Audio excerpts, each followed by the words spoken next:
وبالسند المتفق منا إلى الإمام الإمام الحافظ الحجة أمير المؤمنين في الحديث أبي عبد الله محمد بن إسماعيل البخاري الجعفي رحمه الله تعالى وكان بعلومه وشهوده وبركاته أمين. قال حدثني محمد بن مسنى قال حدثنا عبد الوهاب قال حدثنا أيوب عن محمد عن ابن أبي بكر عن أبي بكر رضي الله تعالى عنه عن النبي صلى الله عليه وسلم قال الزمان قد استدارك يدي يوم خلق الله السماوات والأرض السنة 12 شهرا منها 4 حرم صلاة متوالية ذو القعدة ذو الحجة والمحرم ورجب مضر الذي بين جمادى وشعبان وشان هذا قلنا الله ورسوله أعلم فسكت حتى ظننا أنه سيسمي بغير اسمه قال ليس ذو الحجة قلنا بلى قال فأي بلد هذا قلنا الله ورسوله أعلم فسكت حتى ظننا أنه سيسمي بغير اسمه قال ليس البلد قلنا بلى قال فأي يوم هذا قلنا الله ورسوله أعلم فسكت حتى ظننا أنه سيسمي بغير اسمه قال ليس يوم النحر قلنا بلى قال فإن دماءكم وأموالكم قال محمد واحسب قال وأعراضكم عليكم.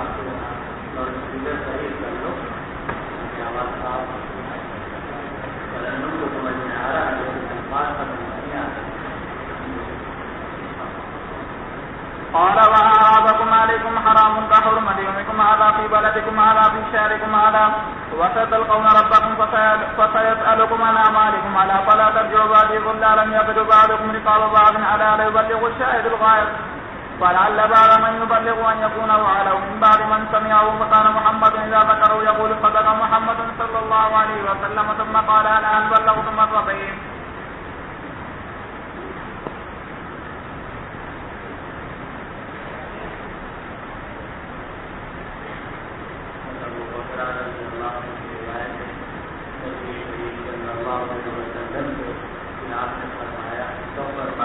حجۃ الوداع میں جو خطبہ آپ نے دیا اس کے مختلف ٹکڑے مختلف احادیث کے اندر نقل کیے گئے ہیں اور لوگوں نے کوشش کر کے اس کو ایک خطبے کی شکل دی ہے.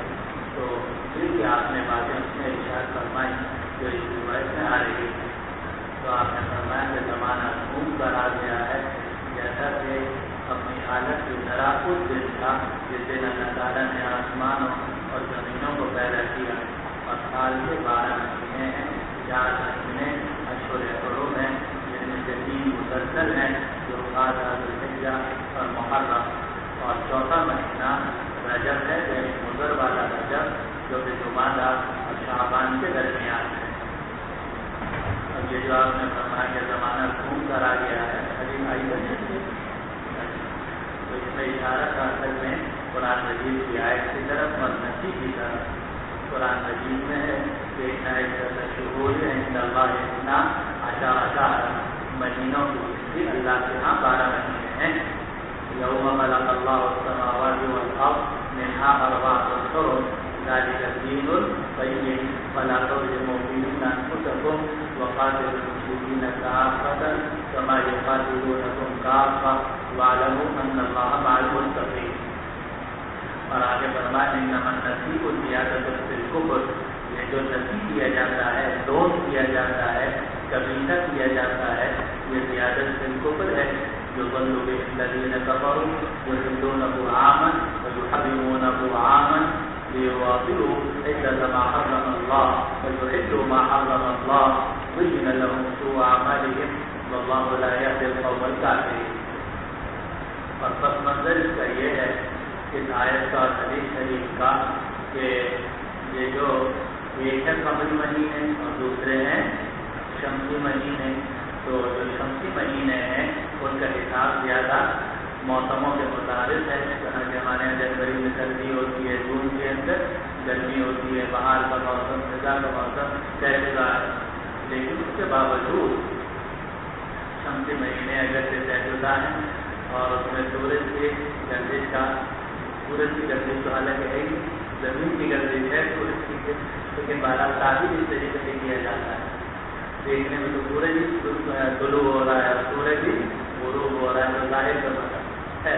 تو شمسی مہینے ہیں تو اس میں جو مہینے ہیں ان میں اور جو زمین کی سورج کی گردش ہے اس میں فرق آتا ہے. چنانچہ یہ جو انگریزی مہینے ہیں یعنی شمسی مہینے ان میں بھی لون کرنا پڑتا ہے، چنانچہ ہر 4 سال کے بعد فروری 28 کے بجائے 29 کا کرنا پڑتا ہے، تاکہ وہ جو سورج کی گرد گردش ہے اس کے مطابق یہ ہو جائیں اور موسم کے اندر فرق نہ پڑے۔ یہ تو ہے شمسی مہینوں کا، لیکن آپ کو معلوم ہے کہ اسلام نے اپنے احکامات شریعہ کا مدار شمسی مہینوں پر نہیں رکھا بلکہ قمری مہینوں پر رکھا ہے، اور وجہ آپ نے پڑھ لی ہوگی کہ قمری مہینے جو ہیں ان کا سمجھنا آسان ہے۔ کوئی آدمی چترال کے پہاڑوں پہ بھی بیٹھا ہو، سوار میں ہو، سمندر میں ہو، صحرا میں ہو، تو آرام سے دیکھ کے بتا سکتا ہے کہ آج چاند کی پہلی تاریخ ہے، آج 14 کا چاند ہے، اور چاند نظر نہیں آیا میاں چاند شروع ہوگا۔ لیکن سورج کو دیکھ کے آپ یہ نہیں بتا سکتے کہ آج مئی کی کیا تاریخ ہے، اس کے لیے آپ کو کیلنڈر لینا پڑے گا، اس کے لیے آپ کو مانے گا کیلنڈر لینا پڑے گا، یہ جناب گھڑی لینی پڑے گی، یہ موبائل فون لینا پڑے گا۔ تو شریعت نے دین کو آسان بنایا ہے، تو شریعت نے جو احکامات شرعیہ ہیں ان کا مدار شمسی مہینوں پر نہیں رکھا بلکہ قمری مہینوں پر رکھا ہے۔ اب یہ شروع سے چلا آ رہا تھا کہ قمری مہینوں کے مطابق حج ہوتا تھا، اور حج جو ہے وہ جنوری فروری میں نہیں ہوتا تھا بلکہ ذوالحجہ میں ہوتا تھا، اور ذوالحجہ کی بھی خاص تاریخوں میں 9، 10، 11، 12، 13 جیسا کہ معلوم ہے۔ لیکن اب دور جاہلیت میں جو مشرکین تھے ان کو یہ مشکل پیش آئی کہ حج کا مہینہ جب ہوتا تھا تو منڈیاں بڑی زبردست لگتی تھی، جیسے جہاں بھی کہیں کوئی دین اجتماع ہو منڈی بھی بڑی ساری لگ جاتی ہے، تاجروں کے بھی مزے آ جاتے ہیں، تو یہاں منڈیاں بھی لگتی تھیں حج کے مہینے کے اندر۔ اب وہ اس میں منڈیاں جو لگتی تھیں، اب اس میں یہ ہوتا تھا کہ کبھی جناب حج جو ہے اب تو اچھے موسم میں آ رہا ہے، اب آگے آگے آہستہ آہستہ ایسے موسم میں آ جائے گا کہ جناب فصل تیار نہیں ہوگی، سامان جو ہے وہ لا نہیں سکیں گے یا آنے جانے میں مشکلات ہوں گی، تو انہوں نے اس کے اندر لوڈ کرنا شروع کیا، قبیلہ کرنا شروع کیا، اس کو عربی میں کہتے ہیں نتی۔ چنانچہ انہوں نے کیا شروع کیا، تو وہاں ایک آدمی تھا، وہ جناب کھڑے ہو کر اعلان کرتا تھا کہ بھائی اس سال جو ہے وہ رجب ڈبل ہوگا، شعبان پر کرو، شعبان تو ایک ہی ہوتا ہے نا، لیکن اس قمری مہینوں کو شمسی مہینوں کے برابر کرنے کے لیے تاکہ موسم کا فرق نہ پڑے اور حج ہمیشہ اگر اچھے ہی موسم میں آئے، باہر میں آئے، مارچ میں آتا رہے، تو اس کو کرنے کے لیے انہوں نے نتی شروع کیا۔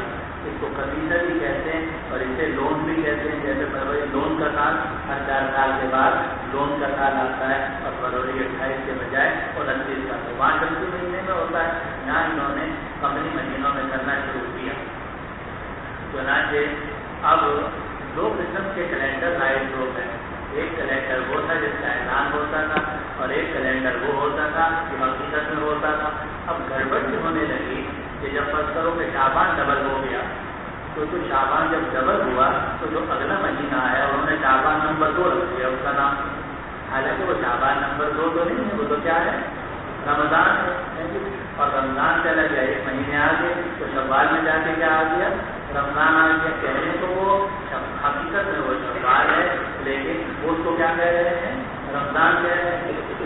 اب کی مصیبت کھڑی ہو گئی، انہوں نے اپنی تجارتی مقاصد کی وجہ سے یہ نہیں کیا، لیکن عرب جو تھے وہ دونوں کیلنڈر یاد رکھتے تھے اور یہ جانتے تھے کہ یہ جو ہے یہ اعلان شدہ ہے اور یہ حقیقی ہے۔ اب اللہ کا کرنا یہ ہوا کہ جب ذوالحجہ میں 10 ہجری میں رحمت عالم صلی اللہ علیہ وسلم تشریف لے گئے اور آپ نے حجۃ الوداع کیا، تو اللہ تعالیٰ نے ایسی صورت فرمائی کہ جو حقیقی کیلنڈر کا تھا وہ، اور جو اعلان شدہ کیلنڈر ہوتا تھا دور جاہلیت کا وہ ٹھنڈے ہو گئے، اور ذوالحجہ جو ہے وہ ذوالحجہ ہی میں آ گیا، ذوالحجہ جو ہے وہ اپنی جگہ میں آ گیا۔ جب جگہ میں آ گیا تو رسول اللہ صلی اللہ علیہ وسلم نے اعلان فرما دیا کہ زمانہ قد استویٰ علیہ، زمانہ گھوم کر پھر وہیں آ گیا ہے جیسا کہ اس دن تھا کہ جس دن اللہ سبحانہ و تعالیٰ نے پیدا کیا۔ اور قرآن نے اعلان کر دیا کہ اب اگر تم نے اس میں لون کیا، اگر تم نے نتی کی، قبیلہ کیا، لون کیا، انما النسیء زیادۃ فی الکفر، یہ کفر کی زیادتی ہوگی، کیونکہ کفر کی زیادتی یہ ہوگی کہ رمضان اپنی جگہ سے ہٹ جائے گا، شوال میں آپ روزے رکھنا شروع کر دو گے، یا شعبان میں روزے رکھنا شروع کر دو گے، حج گڑبڑ ہو جائے گا، ساری عبادات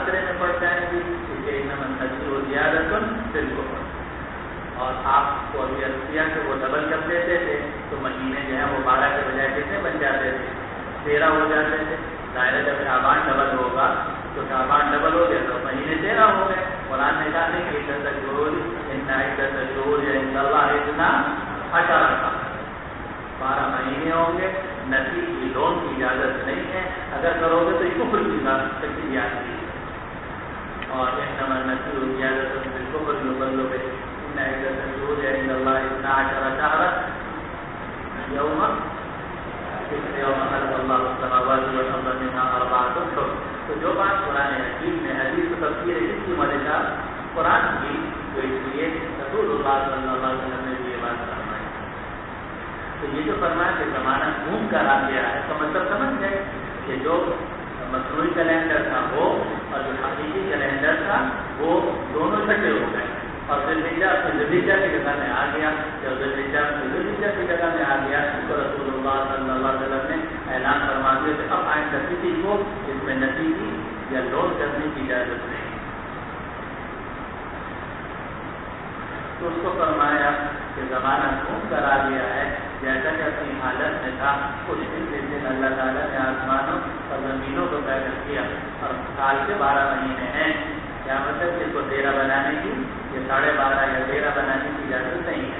اور 4 مہینے شروع میں 3 مسلسل ہیں ذوالقعدہ ذوالحجہ اور محرم اور چوتھا مضر کا رجب. اب یہ مضر کا رجب اس لیے کہا کہ قبیلے مضر کے لوگ رجب کی بہت زیادہ تعظیم کرتے ہیں. قبیلے مضر کے لوگ بہت زیادہ اس کی تعظیم کرتے تھے. یہ رجب کو رجب مضر کہا جاتا تھا.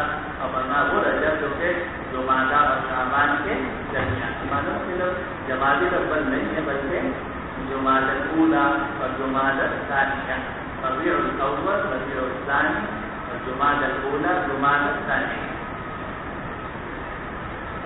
پھر آپ نے فرمایا یہ بتاؤ یہ کون سا مہینہ ہے. لوگوں نے اللہ رسولی کو زیادہ معلوم ہے تو آپ خاموش ہو گئے یہاں تک کہ ہم نے یہ گمان کیا کہ شاید آپ اس کا کوئی اور نام ذکر کریں گے. حالانکہ مہینہ کون سا چل رہا تھا ذوالقعدہ. ابھی دوسرا ہے کہ ذوالقعدہ یا حرم میں سے ہے. تو آپ نے فرمایا نہیں ذوالحجہ چل رہا تھا. تو آپ نے فرمایا کہ کیا یہ ذوالحجہ نہیں ہے. ہم نے کہا کیوں نہیں. آپ نے فرمایا کہ یہ علاقہ کون سا ہے. ہم نے اب سے اللہ رسولی کو زیادہ معلوم ہے. تو آپ خاموش ہو گئے یہاں تک ہمیں خیال ہوا کہ آپ نے کوئی دوسرا نام ذکر کریں. آپ نے فرمایا کیا یہ بلدہ نہیں ہے. بلدہ سے مراد حرم مکہ مکرمہ. کہ کیا یہ حرم اور مکہ مکرمہ نہیں ہے. ہم نے کہا کیوں نہیں. آپ نے فرمایا یہ دن کون سا ہے. ہم نے کہا اللہ رسولی کو زیادہ معلوم ہے. تو آپ خاموش ہو گئے یہاں تک کہ ہمیں گمان ہوا کہ آپ کو دوسرا نام لیں گے. پھر آپ نے فرمایا کیا یہ یوم النحر نہیں ہے. ہم نے کیا کیوں نہیں. اب آپ نے فرمایا کہ دیکھو کہ جس طرح یہ مدینہ حرمت والا اور یہ شہر حرمت والا اور جس طرح کے یہ دن حرمت والا اس سے کہیں زیادہ حرمت والی چیز جو ہے وہ مسلمان کا خون اور مسلمان کی جان اور وہ کا مال. ورنہ بھائی دماغکم واموالکم واعراضکم تمہارے خون تمہارے اموال اور تمہارے آبروئیں تم پر حرام ہے جیسا کہ تم اس دن کی حرمت ہے تمہارے شہر میں اور تمہارے مہینے میں. آباد تمہارے خراب دیکھ رہے ہیں تو حضور صلی اللہ علیہ وسلم کو زیادہ فکر یہ نہیں تھی کہ شرک میں مبتلا ہو جائیں. کیونکہ گزر چکا روایات میں کہ میں اس بات سے نہیں چلتا کہ تم شرک کرو گے لیکن مجھے ڈر ہے اس بات سے تم واپس میں ڈرو. چنانچہ ایسے ہی ہو رہا آپ سے جہاں مسلمان کو موقع ملتا ہے تو اردو سے مسلمان کو چھوڑ سکتے ہیں کسی نہ کسی بنیاد پر. کبھی نیکی کی بنیاد پر, کبھی زبان کی بنیاد پر, کبھی قومیت کی بنیاد پر, کبھی نسل کی بنیاد پر. تو مسلمان جو ہے سب سے زیادہ دشمن ہے مسلمان. چنانچہ مسلمانوں کو بھی سب سے زیادہ غصہ کس سے آتا ہے مسلمانوں میں آتا ہے. کافروں کو غصہ کیا لا الہ الا اللہ. پھر آپ نے فرمایا کہ تم اپنے پروردگار سے ملاقات کرو گے اور وہ تم سے تمہارے اعمال کے بارے میں پوچھے گا. تو خبردار میرے پاس گمراہ نہ بن جانا. اب یہاں تو ہے وہ لالا لیکن دوسری روایت میں آ رہا ہے جو کل روایت بولی اس میں آ رہا ہے کفار معلوم ہے کہ وہ کفار جو تھا وہ بھی تحقیق کے لیے تھا، اور وہ کفار سے کفر حقیقی مراد نہیں بلکہ کفر مجازی ہے، کفر دون کفر شرک دون شرک، جیسا کہ آپ بخاری اول کے اندر پڑھ چکے. تو خبردار میرے بعد گمراہ نہ بن جانا کہ تم میں سے بات بھی گردنیں مارے. اور یہ آپ جلدی بھی پڑھ سکتے ہیں یا پھر وہ بھی پڑھ سکتے ہیں. اگر آپ اس کو جواب نہیں بناؤ گے تو وہ مجروم ہو جائے گا، اور اگر آپ جواب نہیں نہ بناؤ بلکہ صفت بنا دو کس کی، ضلالن کی، تو ضلالن موصوف، اور جب جو وہ بعض میں خواب دیں جو اس کی صفت تو صورت میں اس کو مرفوع پڑھنا ہوگا. پھر آپ نے کرنا خبردار جو لوگ یہاں موجود ہیں وہ غائب کو پہنچا دیں. اتنی اہمیت پورے آپ میں اگر آپ دیکھو اصل بتانا آپ نے بہت خطبے دی، کبھی اللہ تعالیٰ توفیق دے تو آپ جمع بھی کرو اس کو. آپ دیکھو گے کہ ہر خطبے میں آپ کو یہ ڈر ہے کہ یہ مسلمان لڑیں گے. مسلسل آپ کا یہی ہے کہ دیکھو میرے پاس کافر نہ بن جانا، دیکھو میرے پاس گمراہ نہ بن جانا. ایسا نہ ہو کہ تم میں سے کچھ لوگ دوسروں کی گردنیں ماریں. اور پھر فرما خبردار جو لوگ یہاں موجود ہیں وہ غائبین کو پہنچا لیں. ہو سکتا ہے کہ بعض وہ لوگ جن کو پہنچایا جائے، بعض وہ لوگ جن کو پہنچایا جائے وہ اس بات کو زیادہ محفوظ رکھنے والے ہوں ان بعض لوگوں سے جنہوں نے سنا ہے. تو محمد بن سیرین رحمہ اللہ جب یہ ذکر کرتے تھے تو فرماتے تھے کہ رسول اللہ صلی اللہ علیہ وسلم نے سچ فرمایا کہ بعض اوقات جو اگلے لوگ ہیں وہ زیادہ اس پر عمل کرتے ہیں اور جنہوں نے پہنچانے والے ہیں وہ اس پر عمل کم کرتے ہیں. اسی سے معلوم ہے کہ آدمی کو چاہیے یہ دین کی بات آگے بیان کرتا رہے گی. اردو نے فرمایا یہ بات شاہد ان کو موقع ہے. اور پھر آپ نے آسمان کی طرف اشارہ کیا. ایک روایت میں تو نہیں کہ مسلم وغیرہ کی روایت ہے اللہم اشہد اللہم اشہد اللہم اشہد، اے اللہ گواہ ہو جائیے کہ میں نے مسلمانوں کو بات پہنچا دی. اللہم اشہد اللہم اشہد اللہم اشہد اللہ. پھر فرمایا الا البلغ، خبردار میں نے بات پہنچا دی. اب تم جانو تمہارا کام. معلوم ہے کہ مبلغ جو ہے وہ متکلم نہیں ہو سکتا، وہ تو صرف پہنچا سکتا ہے. پہنچانے کے بعد اس کو منوانا تو اس کے اختیار میں نہیں ہے، تو اللہ تعالیٰ جس کو ہدایت دے وہ عمل کرے گا، ورنہ سر کے اوپر سے ہو سکتے ہیں.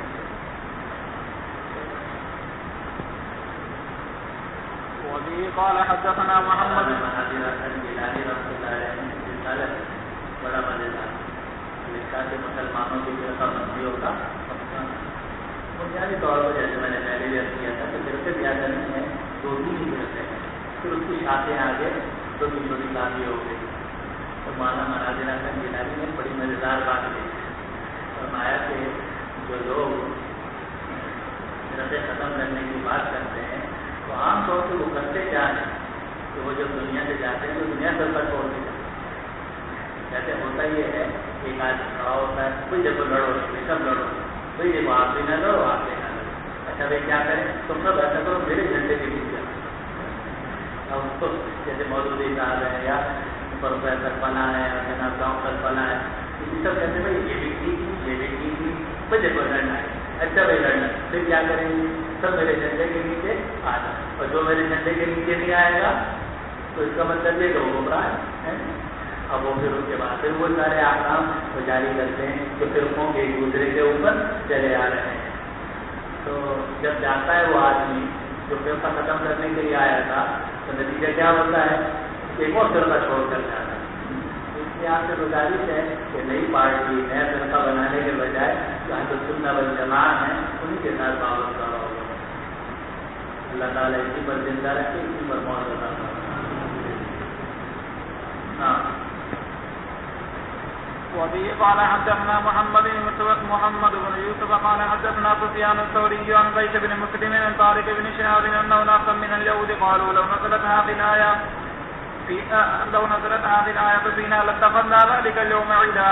فقال عمر رضي الله تعالى عنه أية آية؟ فقالوا اليوم أكملت لكم دينكم وأكملت عليكم نعمتي. فقال عمر رضي الله تعالى عنه إني لأعلم أي مكان أنزلت ورسول الله صلى الله عليه وسلم واقف بعرفة کتاب العلم میں روایت ہے. وبه قال حدثنا عبد الله بن مسلمة عن مالك عن ابي الاسود محمد بن عبد الرحمن بن نوفل عن عائشة رضي الله تعالى عنها وعنهم قالت خرجنا مع رسول الله صلى الله عليه وسلم فمنا من أهل بعمرة ومنا من أهل بحجة ومنا من أهل بحج وعمرة وأهل رسول الله صلى الله عليه وسلم بالحج فأما من أهل بالحج أو جمع الحج والعمرة فلم يحلوا حتى يوم النحر. وبه قال حدثنا عبد الله بن يوسف قال أخبرنا مالك فأما من أهل بالحج أو جمع الحج والعمرة فلم يحلوا حتى يوم النحر.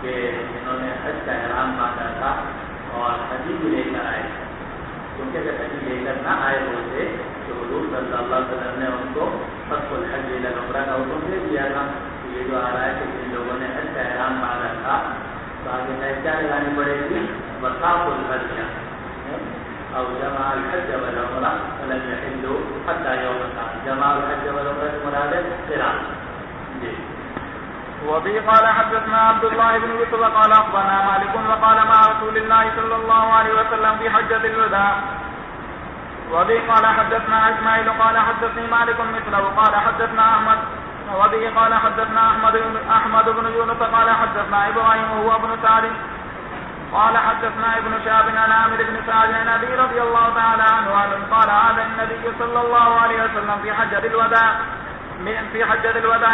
من وجه أشفيت من نوال الموت فقلت يا رسول الله بلغ بي من الودي ما ترى وأنا ذو مال ولا يرثني إلا ابنة لي واحدة فأتصدق بثلث مالي قال لا. قلت فأتصدق بشطر قال لا. قلت فالثلث والثلث كثير إنك أن تذر ورثتك. نیک کاموں کے لیے وصیت اگر کرنی بھی ہو تو زیادہ سے زیادہ تہائی کا اس سے زیادہ آپ کرو گی تو نہیں جاتے جب قبول نہیں کریں گے. بلکہ آپ کا جو طریقہ ہے وہ ورثہ کے درمیان تقسیم کر دیا جائے گا. بلکہ بہتر یہ ہے کہ تہائی کی بھی وصیت نہ کرو. بس تو تہائی زیادہ اس سے کم ہونی چاہیے. 25%, 28%, 30% تک آدمی کرے. 33% کرے گی. حالانکہ وہ نازل ہو جاتی ہے لیکن حضور نے اس کو بھی پسند نہیں فرمایا. اور جب فرمایا کہ تم اپنے ورثہ کو مالدار چھوڑ کر جاؤ یہ بہتر ہے اس بات سے کہ تم ان کو فقیر چھوڑ کر جاؤ کہ وہ لوگوں کے سامنے ہاتھ پھیلائے. معلوموں کے سارا مال اللہ کے راستے میں دے دینا اور بیوی بچوں کو فقیر چھوڑ دینا یہ خلاف سنت ہے. یہ خلاف سنت ہے. آدمی کو اپنے بیوی بچوں کے لیے کچھ مال چھوڑنا چاہیے تاکہ وہ لوگوں کے سامنے ہاتھ نہ پھیلائے. اور خود جناب رسول اللہ صلی اللہ علیہ وسلم کو اپنے بعد اپنے ازواج مطہرات کا بڑا خیال تھا کہ ان کا نفقہ کیسے ہوگا. تو فرمایا نہیں یصبر علیکن الا الصابرون کہ جو صبر کرنے والے ہیں تو وہی تمہارے اوپر صبر کریں گے, تمہارا خیال رکھیں گے. چنانچہ ازواج مطہرات کا سب سے زیادہ خیال کس نے رکھا؟ کون بتائیں؟ عبد الرحمن ابن عوف. اسی لیے آیت فرماتی ہے کہ اللہ تعالیٰ عبد الرحمن ابن عوف کو جنت کے سلسبیل سے پانی پلائے. انہوں نے ازواج مطہرات کا بہت خیال. والثلث كثير إنك إن تذر ورثتك أغنياء خير من أن تذرهم عالما يتكفون الناس ولست تنفق نفقة تبتغي بها وجه الله إلا وجدت بها حتى اللقمة تجعل أخي في امرأتك. بچوں کو جو آدمی کہلاتا ہے اس میں ثواب ملتا ہے یا نہیں ملتا؟ ملتا ہے. بلکہ اگر آپ نے بخاری کی روایت پڑھی ہوگی تو اگر 3 دینار ہیں سب سے افضل دینار کون سا ہے؟ جس کو آدمی اپنے بیوی بچوں پر خرچ کرے. پھر وہ دینار ہے جن کو آپ اللہ کے راستے میں خرچ کریں. اس کا درجہ بعد میں ہے اور بیوی بچوں پر خرچ کرنے کا درجہ پہلے. یہ بھی وہ بات ہے جس میں آج کل نیک لوگ بہت گڑبڑ کر رہے ہیں. حتى اللقمة تجعل أخي في امرأتك. قلت يا رسول الله أخلف ما بأصحابي قال إنك لن تخلف فتعمل عملا تبتغي بها وجه الله. بیوی کے منہ میں رکھنے سے ثواب ملتا ہے. حالانکہ وہ تو شہرت کے لیے نہ کر سکتا ہے. تو ماں اور نانی اور دادی کے منہ میں لقمہ رکھنے سے کتنا ثواب ملے گا جب تجاوت کا وہاں کوئی سوال ہی نہیں. إلا ازددت به درجة ورفعة ولعلك تخلف حتى ينتفع بك أقوام ويزد بك آخرون. اللهم أمض لأصحابه هجرة ولا ترد ما لها قال. لكن الباعث سعد بن قولة رساله رسول الله صلى الله عليه وسلم أن توفي مكة. اے اللہ نے آپ کے لیے اپنی ان کی ہجرت کو نافذ کر دیجیے اور ان کو ان پہ بیٹیوں کے بل واپس نہ کی گئی. حضور یہ چاہتے تھے صلی اللہ علیہ وسلم کہ ہجرت کا ثواب قابل ہے اور واپس ہم نہ آئیں، کیونکہ آدمی جب اپنی جگہ سے ہجرت کرتا ہے اللہ کے لیے دوسری جگہ جاتا ہے تو اگر وہاں انتقال ہو تو نیچے کی جگہ وہاں سے وہاں تک پہنچ دی جاتی ہے، جیسے کہ روایات میں آتا ہے، اور بڑا اجر و ثواب ہے. تو حضور بھی مکہ مکرمہ کے فتح کے بعد واپس مکہ مکرمہ منتقل نہیں ہوئے، حالانکہ مکہ مکرمہ میں نماز کا ثواب 1 لاکھ ہونا ہے، پھر بھی آپ منتقل نہیں ہوئے. اور آپ نے فرمایا المحیا محیاکم والممات مماتکم. تو آپ اپنے صحابہ کو بھی یہ بات پسند کرتے تھے کہ ہجرت کر لی تو کر لی، بس چھوڑ دیا تو چھوڑ دیا، اب واپس نہ آؤ. تو آپ نے فرمایا اے اللہ میرے ساتھیوں کے لیے ان کی ہجرت کو نافذ کر دیجیے اور ان کو ان کی بیڑیوں کے بل واپس نہ کیجیے. لیکن فرمایا مجھے افسوس ہے، غم ہے تاجر میں خولا پر، اور رسول اللہ صلی اللہ علیہ وسلم نے ان کے لیے رحم کی دعا فرمائی. اس لیے دعا فرمائی اس لیے کہ وہ واپس آئے تھے اور مکہ مکرمہ میں ان کا انتقال ہو گیا. تو آپ کو افسوس ہوا کہ اگر ان کا انتقال مدینہ میں ہوتا تو زیادہ بہتر تھا، اور جو ہجرت کی جگہ ہے وہیں انتقال ہونا چاہیے. وبه قال حدثني ابراهيم بن المنذر قال حدثنا ابو ثمرة قال حدثنا موسى بن عقبة عن نافع ان ابن عمر رضي الله تعالى عنه اخبر ان رسول الله صلى الله عليه وسلم حلق راسه في حجة الوداع. وبه قال حدثنا عبيد الله بن سعيد قال حدثنا محمد بن بكر قال حدثنا ابن جريج قال اخبرني موسى بن عقبة عن نافع اخبر ابن عمر رضي الله تعالى عنه ان النبي صلى الله عليه وسلم حلق في حجة الوداع واناس من اصحابه وقتل بعضهم. وبه قال حدثنا يحيى بن قتادة قال حدثنا مالك عن ابن شهاب وقال ليس حدثني يونس عن ابن شهاب قال حدثني عبيد الله بن عبد الله ان عبد الله بن عباس رضي الله تعالى عنه انهم اخبروا انه اخبر يسير على حمار ورسول الله صلى الله عليه وسلم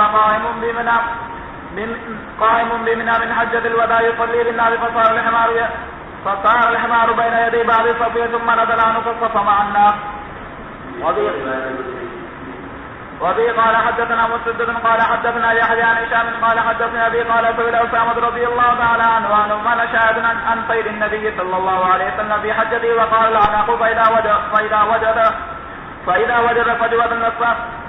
درمیانی کے علاوہ ہم جو اٹھنی کو چلا رہے تھے، لیکن جب کچھ آدھا جگہ پاتے نصبہ تو اپنی اٹھنی کو دوڑاتے تھے.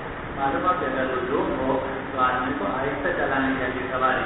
جب جگہ کھلی آ جائے پھر تیز کرنے میں کوئی حرج نہیں. یہ طریقہ ہے رسول اللہ صلی اللہ علیہ وسلم.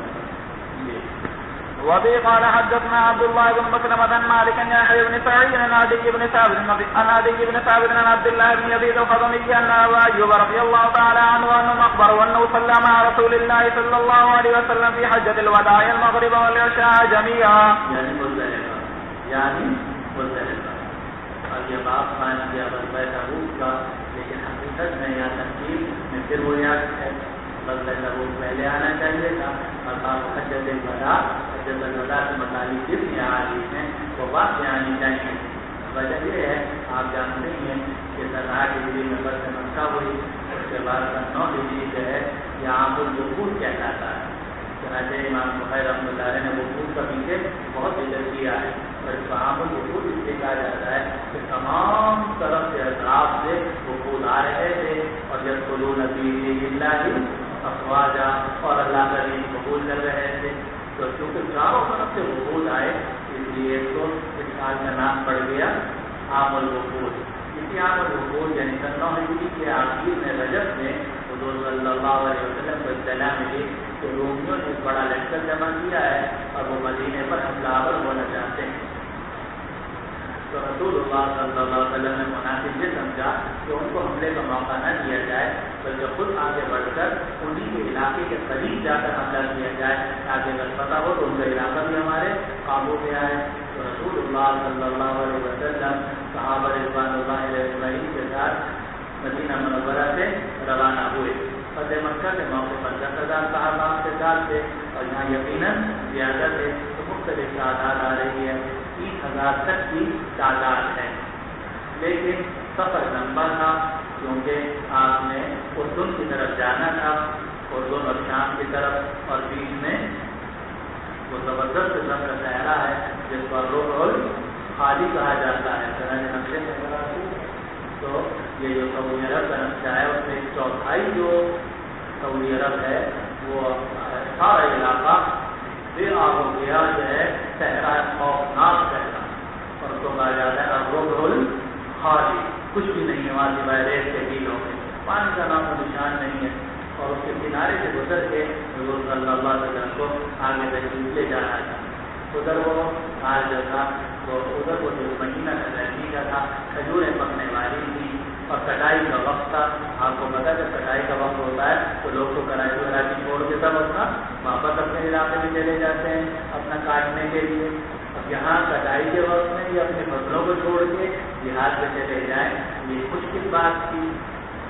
جتنے منافقین جو ڈھیلے ڈھالے لوگ تھے انہوں نے آہستہ آہستہ حضور صلی اللہ علیہ وسلم سے اجازت دینی شروع کی، بہانے بنا کے میری طبیعت ناساز ہے، آج کل ایسے ہی ہے، یوں ہے اور وہ ہے. حضور صلی اللہ علیہ وسلم بہت نرم مزاج تھے، آپ جانتے سب کچھ تھے، مگر آپ ظاہر نہیں فرماتے تھے. تو جو آتا تھا آپ اس کو اجازت دے دیتے تھے.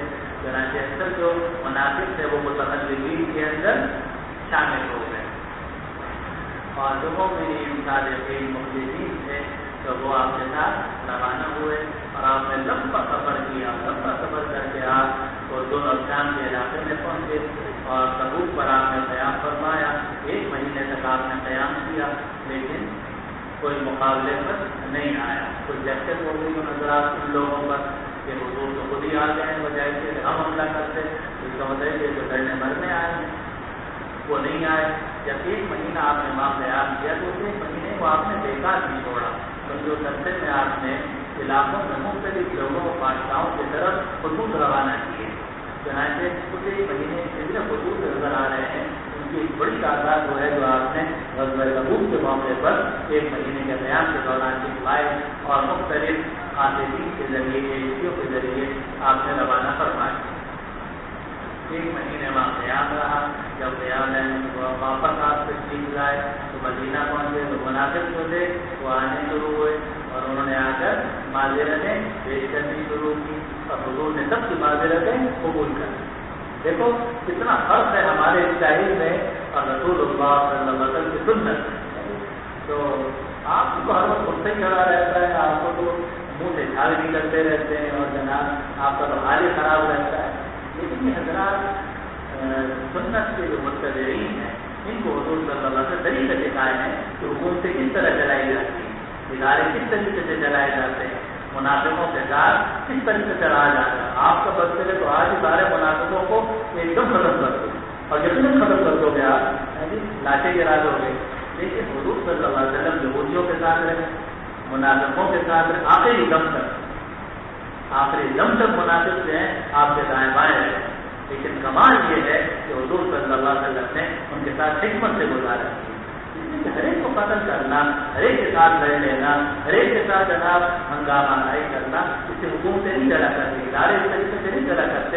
بڑے تحمل سے کام لینا پڑتا ہے سربراہ معاملے پر اور ادارے کے سربراہ. تو بات سے آدمی صبح کو 4 آدمیوں کا ناشتہ کر لیا، دوپہر کو 8 آدمیوں کا کھانا کھا لیا، اس طریقے سے نہیں جلدی کرتے چلا کرتے حکومت سے. تو منافق آئے اور حضور صلی اللہ علیہ وسلم سے جناب طرح کی یاد امیرون علیکم اذا رجعتم الیہم قل لا تعتذروا لن نؤمن لكم قد نبأنا الله من اخباركم وسيرى الله عملكم بعدا. تو اللہ تعالیٰ نے تو بتلا دیا لیکن حضور نے ان کی معذرتیں قبول کی. 3 صحابی وہ تھے جو مومنین صادقین مخلصین میں تھے، حضرت مرارہ ابن الربیع، کعب بن مالک اور ہلال بن امیہ الواقعی رضی اللہ عنہ. ان تینوں نے آ کر کوئی جھوٹ نہیں ہوا. باقی سب جھوٹے لوگ تھے، جھوٹی انہوں نے اپنے معذرتیں گھڑی اور حضور نے ان کے جھوٹ کو ظاہراً قبول کر لیا. اس لیے کہ حضور جو تھے حضور سے صلی اللہ علیہ وسلم تو جانتے تھے. تو مجھے بات یاد آ گئی عبداللہ بن عمر رضی اللہ عنہ. عبداللہ بن عمر رضی اللہ عنہ کا طریقہ یہ تھا کہ اپنے غلاموں میں جس کو دیکھتے تھے کہ بہت نماز پڑھ رہا ہے، عبادت کر رہا ہے، تو اس کو آزاد کر دیتے تھے. تو غلاموں کو بھی پتہ چل گیا کہ عبداللہ ابن عمر کی کمزوری. چنانچہ جب عبداللہ ابن عمر تشریف لاتے اپنے اللہ کو کہہ کے وہ کھڑے ہو جاتے عبادت کرتے دکھانے کے لیے. عبداللہ ابن عمر جو تھے ان کو آزاد کر دیتے. لوگوں نے کہا کہ حضرت یہ آپ کو دھوکہ دیتے ہیں. تو عبداللہ ابن عمر رضی اللہ عنہ نے کیا جواب دیا؟ بڑا من خدعنا للہ ان خدعنا لہ. جو ہمیں اللہ کے لیے دھوکہ دے گا ہم اللہ کے لیے دھوکہ کھائیں گے. یہ فرمایا جو اللہ کے لیے ہمیں دھوکہ دے گا ہم اللہ کے لیے دھوکہ کھائیں گے. اشارہ کر دیا کہ ہم بے وقوف نہیں ہیں, سمجھتے سب ہیں, لیکن سوچ سمجھ کے ہم یہ قبول کر رہے ہیں اور ان کے دھوکے کو قبول کر رہے ہیں. چلو آزاد ہو جائیں گے, کوئی حرج نہیں, اللہ تعالیٰ ہماری مغفرت فرمانے والے ہیں. تو رحمت عالم صلی اللہ علیہ وسلم نے ان منافقین کی معذرتیں قبول کی. انہوں نے جھوٹ بولے آ کر, لیکن 3 آدمی وہ تھے کہ جنہوں نے آ کر کہا کہ ہم سے غلطی ہوئی اور ہم کوئی جھوٹ نہیں بولتے, ہمیں کوئی عذر نہیں تھا, غلطی ہم سے ہوئی. تو حضور صلی اللہ علیہ وسلم نے فرمایا آپ لوگوں نے سچی بات کی ہے, تب آپ کا معاملہ اللہ سے سپرد. منافقوں کو فوراً اجازت مل گئی اور ان 3 آدمیوں کی سختی ہو گئی اور سارے مسلمانوں کو حکم ہو گیا کہ ان سے بات کی بند کر رہی ہے.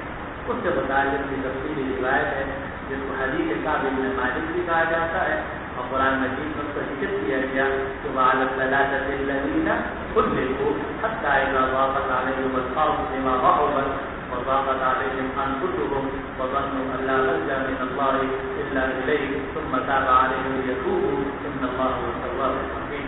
فقال يا أيها الذين آمنوا اتقوا الله وكونوا مع الصادقين. ایسے سچے لوگوں کے ساتھ رہا کرو. یا ایھا الذین آمنوا اتقوا اللہ وکونوا مع الصادقین. سچے لوگ ہیں. اور بھی 2 حضرات تھے, ایک ابو خیثمہ تھے, وہ بھی حضور کے ساتھ نہیں گئے تھے. تو روایات میں آتا ہے کہ وہ گھر میں آئے, سارے مسلمان جا چکے تھے, تو ادھر ادھر یا منافق تھے یا بوڑھے تھے یا عورتیں تھیں یا بچے تھے. تو جب گھر آئے تو دیکھا بیویاں 2 بیویاں جو تھیں, دیکھا انہوں نے چھپا ڈال رکھا ہے اور بڑا ٹھنڈے پانی کا انتظام کر رکھا ہے, ہوا چل رہی ہے, کھانا تیار ہے. تو یہ غم ان کے دل پر اثر تھا اور کہا کہ میں یہاں ظل و بارش و نعیم ہوں, اور کہا کہ حضور کیا وہ گرمی میں سفر کر رہے ہیں. انہوں نے کہا میں اونٹ بھی چنانچہ انہوں نے سب چیزیں چھوڑی اور اونٹ بھی پر روانہ ہو گئے. تو حضور صلی اللہ علیہ وسلم نے دور سے دیکھا کہ ایک آدمی آ رہا ہے, تو وہ تھا یعنی غبار تھا. تو فرمایا کن ابا خیثمہ, کن ابا خیثمہ, اے ابو خیثمہ تو ہو جا, یعنی ابو خیثمہ ہونے چاہیے. آپ کو اندازہ ہو گیا سچ کی باہر بنی کا جو بھی تھا. تو فرمایا کن ابا خیثمہ. چنانچہ وہ حاضر ہوئے تو آپ نے شروع میں تو ان کو تنبیہ کی, فرمایا اولا اب تو کٹوارے ہو. انہوں نے کیا کہ مجھ سے غلطی ہوئی اور میں سے رہ گیا تھا, لیکن پھر سارا کچر ہونا ہے. تو حضور صلی اللہ علیہ وسلم نے ان کے لیے برکت کے دعا. پھر حضرت ابو ذر غفاری رضی اللہ عنہ ان کی سواری خراب ہو گئی تھی تو وہ بھی پیچھے رہ گئے, لیکن پھر بعد میں انہوں نے سارا سامان کرتے رکھا, پہلے ہی چل پڑے اور چلتے چلتے چلتے چلتے یہ حضور صلی اللہ علیہ وسلم کے ساتھ شہید ہوئے. ان کا بھی قصہ یہ ہوا کہ دور سے جب یہ نظر آئے کہ ایک آدمی آ رہا ہے اور مٹی وٹی ہے, تو آپ نے فرمایا کن آبادر ہے, کن آبادر ہے, اے ابو ذر تو. تو اب جب قریب آئے تو واقعی ابو ذر بیماری ہے, تو آپ نے فرمایا کہ تبقى وحید کیا ہے, تموت تعيش وحيدا وتبقى وحيدا وتموت وحيدا, او كما قال صلی اللہ علیہ وسلم تم اکیلے چل رہے ہو, اکیلے زندہ رہو گے اور اکیلے ہی تمہارا انتقال ہوگا. البتہ تمہیں اصحاب بدر کی ایک جماعت غسل دے گی, یہ آپ کا کام ہے. چنانچہ بعد وہ قصہ مشہور ہے کہ عثمان غنی رضی اللہ عنہ کے زمانے میں عثمان غنی نے ان کو ضلع وطن کر دیا. کہاں؟ ربضہ میں. اور ربضہ میں اکیلے رہے, جیسے ان کی بیوی تھی. تو جب ان کے انتقال کا وقت آنے لگا تو بیوی نے کہا کہ میں آپ کی تصویر تصدیق کیسے کروں گی. کہا کہ نہیں, تم فکر نہ کرنا, حضور نے مجھے بشارت دی ہے. تم ایسا کرنا کہ جب انتقال ہو جائے تو باہر کھڑی ہو جانا قلعے پر، اور کوئی گزر رہا ہو تو بلا دے، تو ان کا انتقال ہو گیا، تو ان کی بیوی باہر جا کر کھڑی ہو گئی، تو دیکھا کہ کچھ غبار نظر آ رہا ہے، انہوں نے ہاتھ بات ہلایا عبداللہ بن مسعود رضی اللہ عنہ اور ان کے ساتھی کہ وہ جا رہے ہیں، تو کہا کیا بات ہے؟ کہا حضور کے صحابی ابو ذر ان کا انتقال ہو گیا۔ تو اب عبداللہ بن مسعود رضی اللہ عنہ کو تو حدیث معلوم ہوئی، تو انہوں نے کہا کہ حضور صلی اللہ علیہ وسلم نے سچ فرمایا، پھر ان حضرات نے غسل دیا اور تجویز تسلیم کیا۔ تو یہ غزوہ تبوک پیش آیا تھا 9 ہجری میں، اور حجۃ الوداع پیش آیا 10 ہجری میں۔ تو اگر ترتیب کو دیکھا جائے تو یہ باب غزوہ تبوک پہلے ہونا چاہیے حجۃ الوداع، یا تو کہا جائے کہ مصعب کا کہ خود کو ہے تقریب و تاخیر، یا امام بخاری رحمۃ اللہ علیہ کو تقریب کا موقع نہیں ملتا، جو بھی کہا جائے۔ بسم الله الرحمن الرحيم باب غزوة تبوك وهي غزوة العسرة. وبه قال حدثنا محمد بن العلاء قال حدثنا ابو اسامة عن بريد بن عبد الله بن ابي برة عن ابي موسى رضي الله تعالى عنه وعنهم قال ارسلني اصحابي الى رسول الله صلى الله عليه وسلم وارسله الحملان لهم اذ هم معه في جيش العسرة وهي غزوة تبوك. تو جیسے عسرہ بھی کہتے ہیں، غزوہ تبوک بھی کہتے ہیں، اور اس کو فاضحہ بھی کہا جاتا ہے۔ فاضحہ کے لشکر میں رسوا کر دیا، یہ بتا دیا کہ کون مومنین صادقین مخلصین ہیں اور کون منافق ہیں، جیسے کہ کسی چلنے والے۔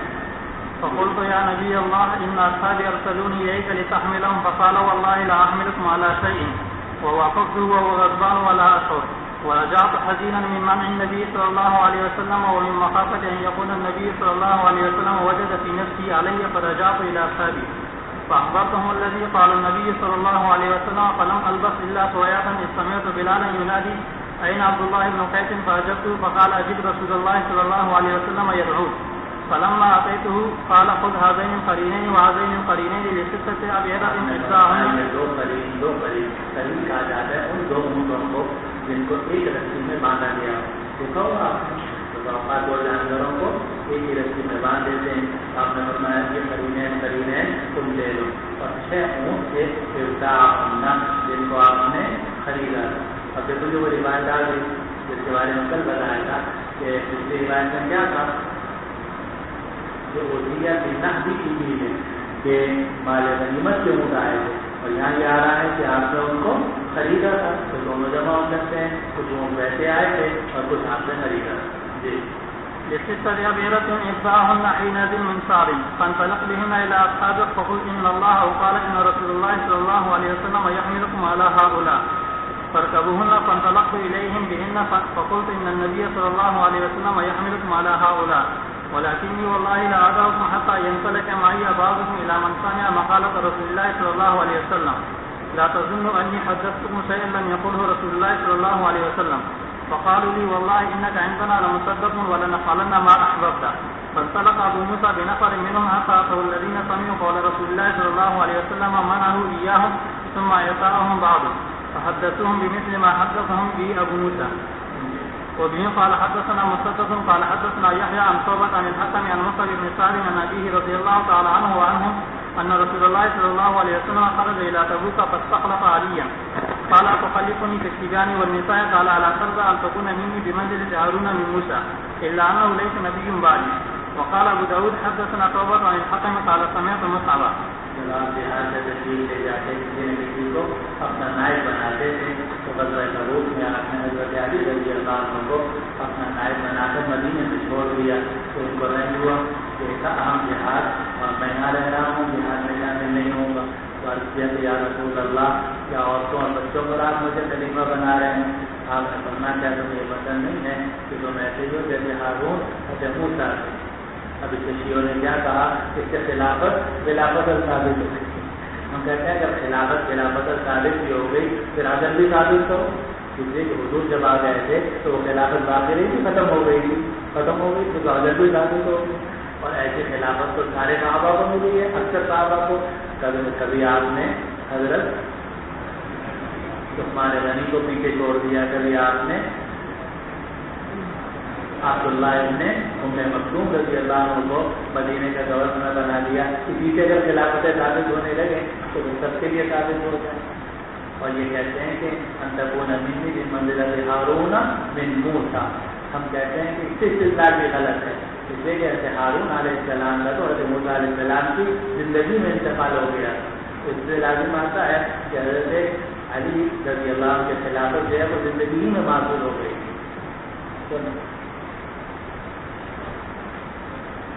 قال حدثنا عبد الله بن سعيد مانتے ہیں کہ وہ خلیفہ برحق تھے، یعنی اپنے زمانے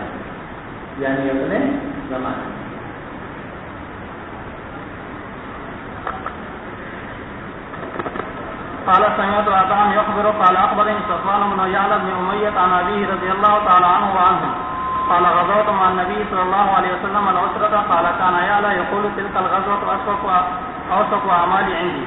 قال عطاء فقال صفوان قال يعلى فكان لي اجير فقاتل انسانا فعز احدهما يد الاخر. قال عطاء فلقد اخبرني صفوان ايهما عز الاخر فنسيته. قال فانتزع المعزوز يده من في العاز فانتزع احدى ثنيتيه فأتى النبي صلى الله عليه وسلم فحضر ثنيته. قال عطاء وحسبت انه قال النبي صلى الله عليه وسلم فيضع يده في فيك تقزمها كأنها في صحن يقزمها.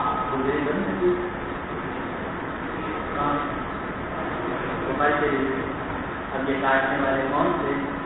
حضرت یعقوب بن امیہ، جنہوں نے ذکر کیا کہ کاٹا کتنے کا.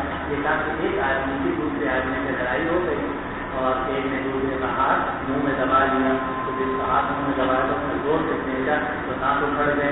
تو جس کے دانت اکھڑے تھے وہ حضور کی خدمت میں آیا کہ جس نے میرے دانت اکھاڑ لیے. اور آپ کو پتہ ہے کہ اس دانت کتنے آئے؟ 5 تو 5 2 ہے تو ایک انگلی کے تو 5 ہیں. اب یہ آ گیا حضور کی خدمت میں کہ مجھے دیت دلواؤ. تو اس طرح یہ خود یعقوب بن امیہ اور ان کے ملازم کرنا. تو انہوں نے کچھ کہا اور اس نے کیا نہیں، تو ان کو بڑا غصہ آیا. انہوں نے اس کا ہاتھ پکڑ لیا. یعقوب بن امیہ رضی اللہ عنہ نے ہاتھ پکڑ لیا. اس نے زور سے جو کھینچا پھر نظام ٹوٹ گیا. پھر حضور کی خدمت میں آئے کہ جی مجھے دیت دلوائے.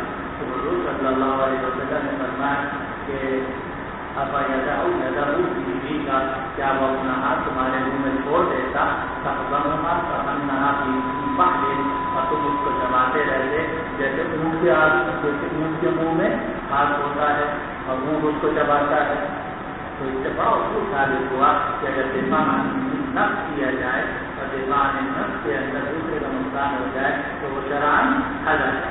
اسی روایتوں میں آتا ہے کہ احضرا حدیث ہو کہ رسول اللہ صلی اللہ علیہ وسلم نے ان کے بنایا اور یا بنایا دوسرے جو بھی تھے حدیث اس کو حضر کرا دیا، یعنی آپ نے اس کی نیت واجب نہیں.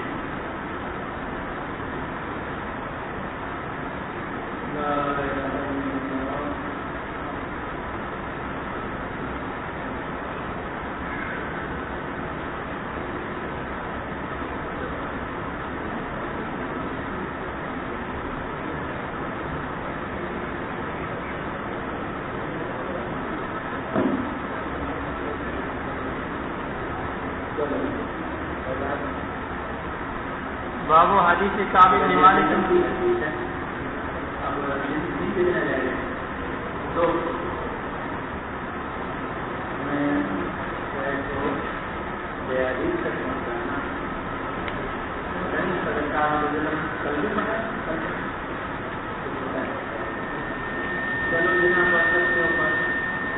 باب حدیث کعب بن مالک وقول الله عز وجل وعلى الصلاة الذين خلفوا. وبه قال حدثنا يحيى بن بكير قال حدثنا ليس عن عقيل عن ابن شهاب عن عبد الرحمن بن عبد الله بن كعب بن مالك عن عبد الله بن كعب بن مالك ختم کرنی ہے انشاءاللہ. اگر صبح کو ختم نہیں تو شام کو کر کے بھی ختم کرتے ہیں، کریں گے انشاءاللہ.